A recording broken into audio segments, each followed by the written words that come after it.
શ્રી ઉમિયા પરિવાર charitable trust પરિસર, Lalwadi main road, જામનગરના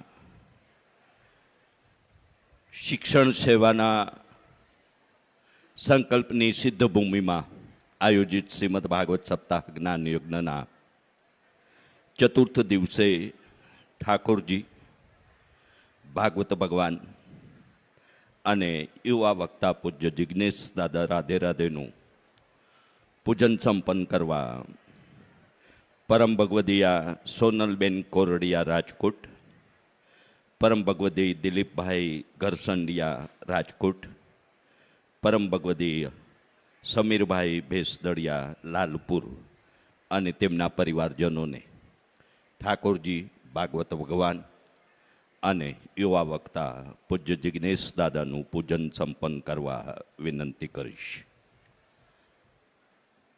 આજે અધિક સુદ જેઠ વીર સાવરકરજીની જયંતિનો દિવસ. કેટલું જીવા એ મહત્વનું નથી, કેવું જીવા એ મહત્વનું છે. એમ કેટલી માળા ફેરવી મહત્વનું નથી, પણ કેટલું ધ્યાનથી એ સ્મરણ થયું કે રટણ થયું એ મહત્વનું છે. અને ગુજરાત વિશે હું હંમેશા કહેતો હોઉં છું, ભારત વિશે પણ હંમેશા કહેતો હોઉં છું કે આપણા પૂર્વજો અને એ પેઢીમાં આપણે કેટલામી પેઢીએ છીએ એ આપણને ખબર નથી, પણ આપણા પૂર્વજો આજથી 5200 વર્ષ પહેલાં પણ કૃષ્ણ સાથે હશે એવું આપણે સ્વીકારવું જ રહ્યું. અને તેથી જ કદાચ ગુજરાતમાં 125 વર્ષની જીવનલીલામાં 100 વર્ષ દેવભૂમિ દ્વારિકામાં એ વસવાનો, એને વસવાટ કરવાની ઈચ્છા થઈ. અને એમની જીવનલીલાનું અંતિમ ગંતવ્ય સ્થાન એ પણ આપણને પ્રભાસ, વેરાવળ સોમનાથ.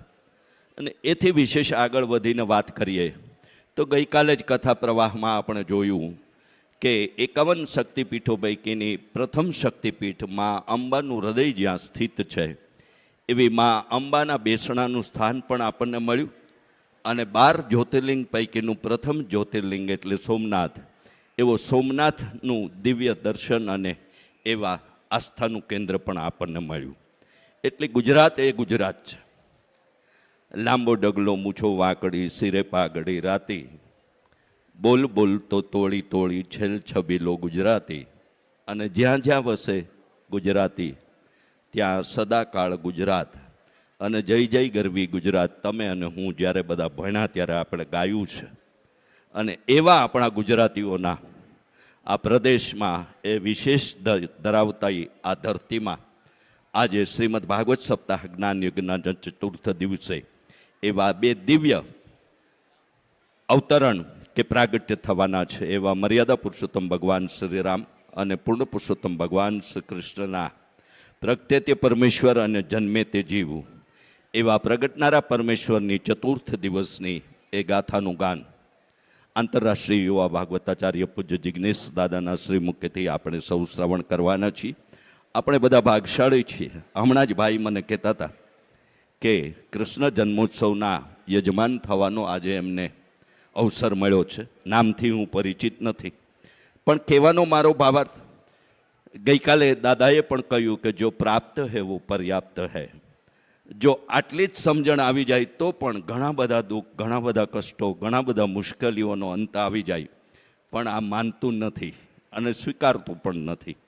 પણ એવા સત્સંગ, ભજન અને આવા ભક્તિના આયોજનોમાં આપણે સતત રત રહીએ, સતત સ્મરણ, રટણ અને શ્રવણના સાક્ષી બનીએ. આવો ચતુર્થ દિવસના એવા શ્રવણના સાક્ષીપણાના પ્રગટનારા પરમેશ્વરના એ દિવ્ય પર્વોનો પ્રભાવ શબ્દોચિત રીતે પ્રવાહિત કરવા પૂજ્ય જિજ્ઞેશ દાદાને વિનંતી સાથે પ્રેમ, પરાક્રમ અને પરિવર્તનની ઉત્કૃષ્ટ ગાથા એટલે શ્રીમદ ભાગવત, આવા પ્રેમ, પરાક્રમ અને પરિવર્તનની ઉત્કૃષ્ટ ગાથાનું ગાન આપણે પૂજ્ય દાદાના મુખેથી શ્રવણ કરીએ. આપ સૌનું અને રાધે રાધે ઓફિશિયલ યુટ્યુબ ચેનલના જીવંત પ્રસારણના માધ્યમથી આ રસ અમૃતનું પાન કરતા સૌનું સમસ્ત કડવા પાટીદાર પરિવાર જામનગર વતી હાર્દિક સ્વાગત. સૌને જય મા ઉમિયા, જય શ્રી કૃષ્ણ, રાધે રાધે.